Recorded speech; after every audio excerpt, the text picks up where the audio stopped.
The Library Ghost Live webcast is presented by the House of Lecter and the Olde Courthouse Catacombs. The CourierPress.com team recently visited the Olde Courthouse Catacombs, where we heard firsthand about the historic building's dark past. Accidental deaths and even cold-blooded murder have all taken place on the grounds of the Olde Courthouse. The cases are unsolved. Are the spirits unrested? Real ghost stories from the catacombs would indicate that the answer is yes. Many other stories involved, like the murder mystery down there.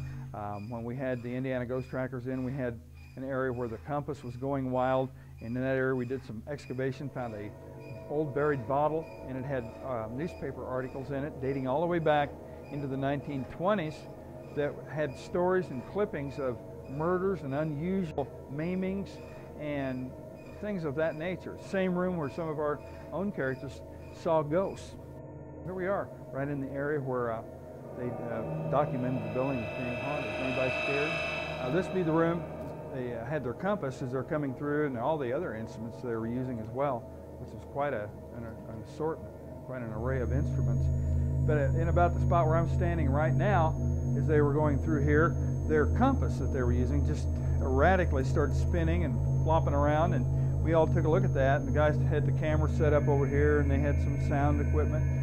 And their first thing that they thought, that they tried to debunk, is that there would naturally be an electrical field in here. Well, the time we came in, the show was down. There was no, we throw all the lights off, and there's no electricity back here whatsoever.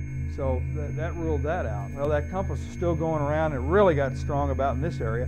And I thought, well, dirt floors, let's find out what's down there. And that's when we got the shovels and brought them in here and started digging down. As we're digging down, I'm hitting a lot of that brick that's in here and other things. And there was actually an old little pint-sized alcohol bottle, a little whiskey bottle. And I dug it up and threw it on the side, kept digging down, and the compass still spinning. And one of the camera crew that was with the Indiana Ghost Trackers, I went over and looked at that bottle. He says, you know, there's some newspaper articles in there. It was all dirty, and the lid was actually rusted on. We had to break that bottle, and we took it back into the office area and broke that open, and that's when we discovered all those newspaper articles. And you can almost feel the goosebumps on your arms at that point. They were talking about so-and-so lady was murdered here, and somebody decapitated there. This whole bottle from back in the 20s, in 23, 25, 26, about articles all over collected.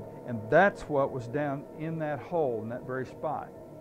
The year before, a couple guys were talked about it several times. We have talked about it, that guys were playing a part in this room on the far end, and something came flying through the room in the air, not on the ground, and shot by them and hesitated and shot out the other side. And they left. Never saw those guys again. Threw their costumes down, and the floor supervisor said that that night, I saw it on the chart, I got a little chuckle out of it until I heard the story later. What happened? They saw a ghost. You think, well, yeah, we see ghosts every night in here. These guys really did see one. That happened in this room. Much more detail on all that with the Indiana Ghost Trackers' own account of that, which is on our website right there. But this is the spot. I think the folklore and the natural history of the building, as well as the type production that we bring in, all lends to it.